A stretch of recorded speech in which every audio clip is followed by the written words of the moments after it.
if you just look at building a growth motion and your tool adoption internally, what people used to do pre-AI is that they would, they're like, I'm going to choose my email tool and my social tool and then my CMS. They're kind of like working from the edges. And then when they selected those, then they would be like, okay, what data do I need to sync to those tools to try Mm, to make them valuable? So they work kind of from this outside in to the data, like in that direction. And I have this giant hypothesis and why I think tools like Clay and AirOps are very well positioned for things is that in AI, you actually want to go in the reverse direction. You actually want to go from the data out. And so tools like Clay, which allow you, it's basically the core of it is this interface that lets you mold the data that you want. They are going to be very well positioned to just layer on all of the downstream marketing activities. And I think Clay recently launched things like being able to send emails directly from their tools, like things like that. And landing so, page personalization, yeah, all of these. You're right, seeing that evolution happen in real time for right. sure. Right. And the same thing is like with AirOps is that they kind of treat your content like data. And you're like molding a lot of the data at the center and then working out. So they've been labeled like an AEO tool, but I think that's just probably a good hook for them into the market right now. And I think there's much longer potential. And so I think the tools that where people are spending time molding the data and all those types of things in an AI native world will have much larger opportunity because that's certainly how I find how we're working, right? We start with the data and all those things, and then we're asking based on that, what can we enable with AI? Like what type of personalized messages, what type of intent targeting, like all of that type of stuff. We think in that way. We don't think from the outside in, and so that's also a big that's also a big challenge.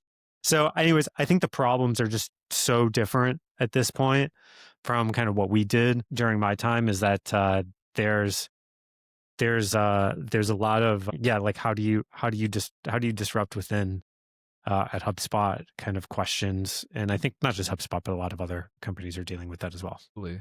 Yeah, it's such an interesting point, the sort of data first approach.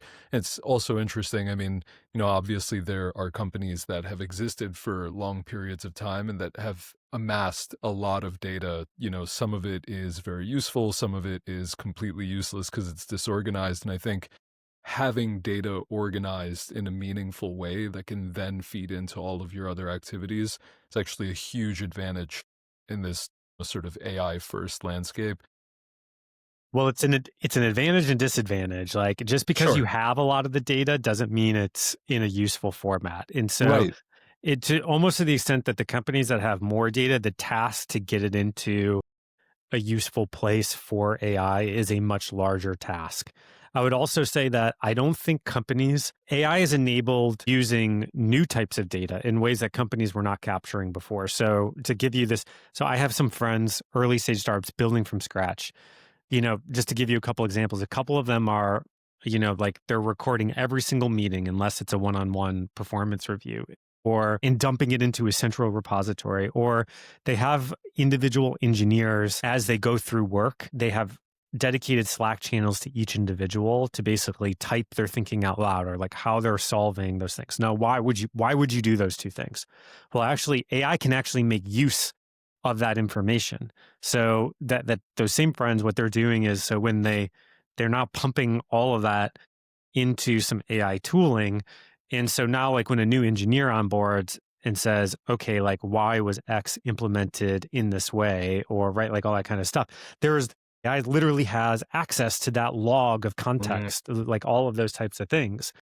And to do that, just to do those two small things, imagine doing that at like a scale of a 5,000 person company. It Right. would be so hard. It would be so like so, so there's new types of data to make both company operations and growth incredibly useful that I think that the larger you are, the harder it is to like put into place at this point. So once again, like there's two sides of this coin, and depending on where you're sitting, you can kind of use them in different ways.